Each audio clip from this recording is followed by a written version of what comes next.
آج ہم آپ کو اسلامی پیغمبروں کا شجرہ نسب دکھانے جا رہے ہیں، خاص طور پہ وہ 25 انبیاء جن کا قرآن میں ناموں سے ذکر کیا گیا ہے۔ آپ دیکھیں گے کہ قرآن میں بہت سے نام بائبل کے ناموں کی طرح ہی ہیں، تاہم ان میں کچھ فرق بھی موجود ہے۔ ویورز، ہم وضاحت کرنے کے لیے مختلف قسم کے چارٹس کا استعمال کریں گے۔ عیسائیت کی طرح اسلامی نبوت کا آغاز بھی حضرت آدم علیہ السلام سے ہوتا ہے، جن کی بیوی حضرت حوا علیہ السلام تھی، جو اس دنیا کے سب سے پہلے انسان تھی۔ اسلام اور عیسائیت کے درمیان ایک اور بڑا فرق یہ ہے کہ اسلام میں یہ 25 افراد جو اسلامی چارٹ پہ نمایاں ہیں سب کو نبی مانا جاتا ہے، جبکہ عیسائیت میں لفظ نبی صرف چند مخصوص افراد جیسا کہ حضرت موسیٰ کے لیے استعمال کیا جاتا ہے۔ اسلامی روایات کے مطابق حضرت آدم اور حضرت حوا علیہ السلام کے 4 بچے تھے۔ پہلے لڑکے کا نام قابیل تھا جس کی جڑواں بہن اقلیمیہ تھی، اور دوسرا لڑکا حابیل تھا جس کی جڑواں بہن کا نام لہودا تھا۔ حضرت آدم علیہ السلام نے قابیل کے لیے حابیل کی جڑواں بہن اور حابیل کے لیے قابیل کی جڑواں بہن سے شادی کا اہتمام کیا، لیکن قابیل کو بہت غصہ آیا کیونکہ اسے یہ لگتا تھا کہ اس کی اپنی جڑواں بہن زیادہ پرکشش ہے، اس لیے وہ اس سے شادی کرنا چاہتا تھا۔ اس کے علاوہ کچھ دوسری وجوہات کی بنا پہ قابیل نے اپنے چھوٹے بھائی حابیل کو قتل کر دیا۔ اس طرح اسلامی نسل ان کے تیسرے بھائی کے ذریعے جاری رہی، جسے شیٹ یا سیٹ کہا جاتا تھا۔ اسلام میں اگلے بڑے پیغمبر حضرت ادریس علیہ السلام ہیں۔ حضرت ادریس علیہ السلام کو عام طور پہ بائبل میں ہنوک کے نام سے جانا جاتا ہے۔ اسلامی روایات کے مطابق حضرت ادریس علیہ السلام پہلے انسان تھے جنہوں نے قلم استعمال کیا، اور سب سے پہلے جنہوں نے ایسٹرونومی اور دوسری سائنسز پہ کام کیا۔ وہ حضرت نوح علیہ السلام کے پردادا بھی تھے۔ آپ چارٹ پہ دیکھ سکتے ہیں کہ ہم نے بعض انبیاء کو زیادہ نمایاں کیا ہے، جیسا کہ حضرت نوح علیہ السلام، حضرت ابراہیم علیہ السلام اور حضرت موسیٰ علیہ السلام۔ اس کی وجہ یہ ہے کہ ان انبیاء کو اولو العزمی کہا جاتا ہے یا محدث الانبیاء کے نام سے جانا جاتا ہے۔ بلا شبہ حضرت نوح علیہ السلام نے دنیا کی پہلی کشتی بنائی تھی، جو چند دوسرے انسانوں اور جانوروں کے ایک گروپ کے ساتھ اللہ کے ایک عذاب یعنی ایک سیلاب سے بچ گئے تھے، اور ان کا چوتھا بیٹا اور بیوی سیلاب میں ڈوب گئے تھے کیونکہ وہ نافرمانوں میں سے تھے۔ اگلے 2 نبیوں یعنی ہود اور صالح علیہ السلام کی کہانی بائبل میں نہیں ملتی، تاہم قرآن میں عرب کے ایک قبیلے کے بارے میں آتا ہے جسے سمود کہا جاتا تھا، جس نے حضرت صالح علیہ السلام سے مطالبہ کیا تھا کہ وہ انہیں اللہ کی طرف سے کوئی نشانی دیں۔ اس مطالبے کے جواب میں اللہ تعالیٰ نے ایک اونٹنی کو معجزانہ طور پہ پتھر سے پیدا کر دیا، لیکن قوم سمود نے آخرکار اس اونٹنی کو زخمی کر دیا، اور اسی وجہ سے اللہ کی طرف سے آنے والے زلزلے میں تباہ ہو گئے۔ اب ہم 5 اولو العزم پیغمبروں میں سے دوسرے کی طرف آتے ہیں، جن کا نام حضرت ابراہیم علیہ السلام ہے، جن کو یہودی اور عیسائی ابراہم کے نام سے جانتے ہیں۔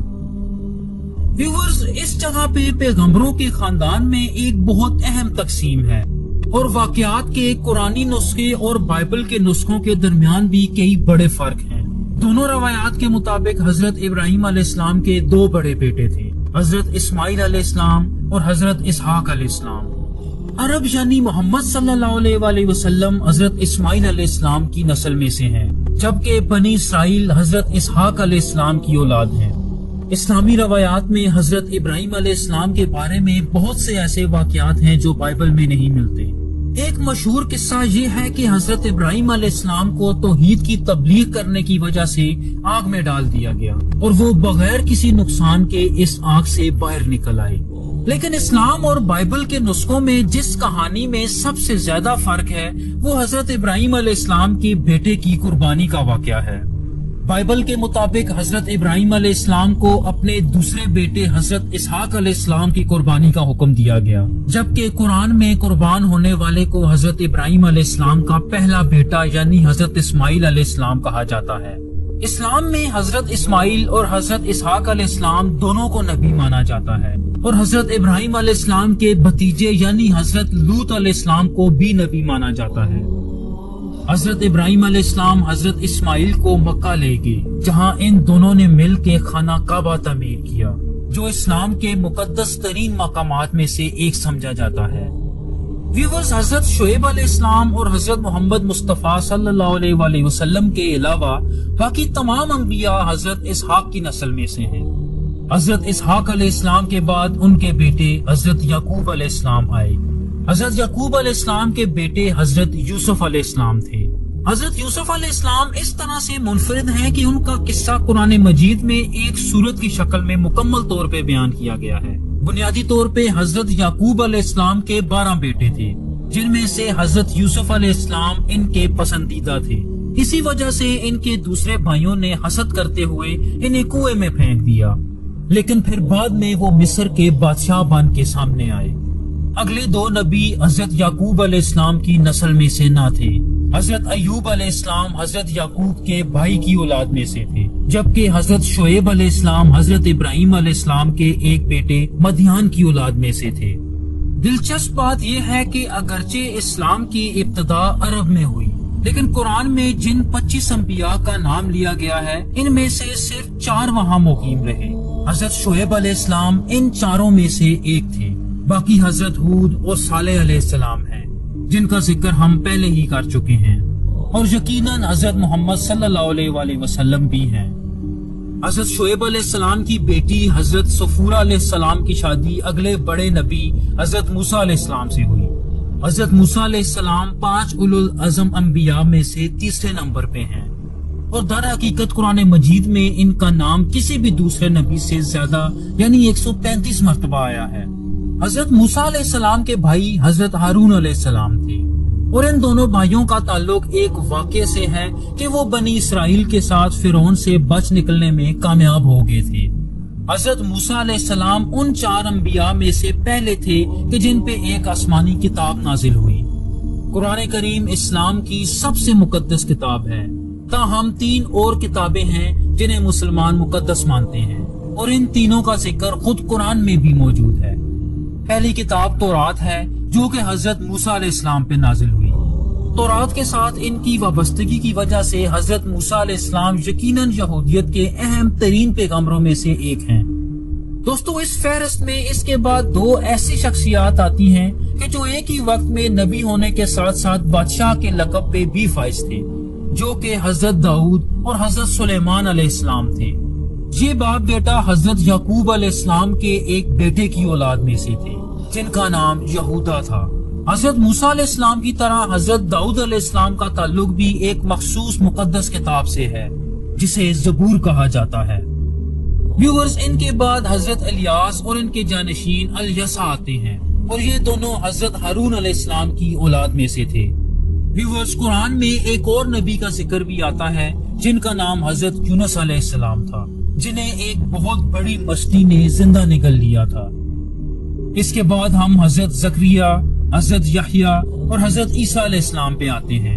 حضرت زکریا علیہ السلام حضرت یحییٰ کے والد تھے۔ قرآن مجید کے مطابق حضرت زکریا علیہ السلام کی بیوی کی ایک بہن تھی، جس کی شادی عمران نامی ایک شخص سے ہوئی تھی۔ عمران حضرت مریم علیہ السلام کے والد تھے، لیکن پھر حضرت عمران کی وفات کے بعد حضرت مریم علیہ السلام حضرت زکریا کی سرپرستی میں آ گئیں۔ بلا شبہ حضرت مریم علیہ السلام سے بھی زیادہ معروف ان کے بیٹے حضرت عیسیٰ علیہ السلام ہیں۔ اسلام میں حضرت مریم علیہ السلام نے حضرت عیسیٰ علیہ السلام کو اس وقت جنم دیا کہ جب وہ کنواری تھی، اور اسلام کے مطابق حضرت عیسیٰ علیہ السلام کے کوئی باپ نہ تھے، تاہم عیسائیوں کے مطابق حضرت عیسیٰ علیہ السلام کا ایک باپ تھا، اور وہ خدا کو حضرت عیسیٰ علیہ السلام کا باپ مانتے ہیں۔ حضرت عیسیٰ علیہ السلام کو 5 اولو العزم پیغمبروں میں سے ایک سمجھا جاتا ہے۔ ان پر اسلام کی 4 مقدس کتابوں میں سے تیسری کتاب یعنی انجیل نازل ہوئی۔ حضرت عیسیٰ علیہ السلام کے بارے میں قابل غور بات یہ ہے کہ مسلمان اور عیسائی حضرت عیسیٰ علیہ السلام کی دوسری آمد پر یقین رکھتے ہیں، جو کہ تاریخ کے آخر میں واقع ہوگی۔ اب ہم اسلام کے سب سے اہم پیغمبر کی طرف آتے ہیں، جو کہ 5ویں اولو العزم پیغمبر ہیں، نبی آخر الزمان حضرت محمد مصطفیٰ صلی اللہ علیہ وآلہ وسلم۔ حضرت محمد صلی اللہ علیہ وآلہ وسلم آخری نبی اور رسول ہیں، اس لیے انہیں خاتم النبیین کے نام سے بھی جانا جاتا ہے۔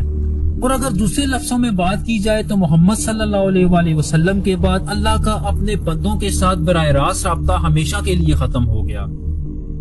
اللہ نے آپ صلی اللہ علیہ وآلہ وسلم پر اپنی آخری اور سب سے اہم کتاب قرآن نازل کی۔ مسلمانوں کے لیے قرآن صرف ایک کتاب ہی نہیں بلکہ یہ اللہ کا کلام ہے اور اس کے کسی حصے کو بھی تبدیل نہیں کیا جا سکتا، اور اسی لیے یہ بائبل سے بالکل مختلف ہے۔ آپ صلی اللہ علیہ وآلہ وسلم کی زندگی کے ہر گوشے کی تفصیلات محفوظ کی گئی ہیں۔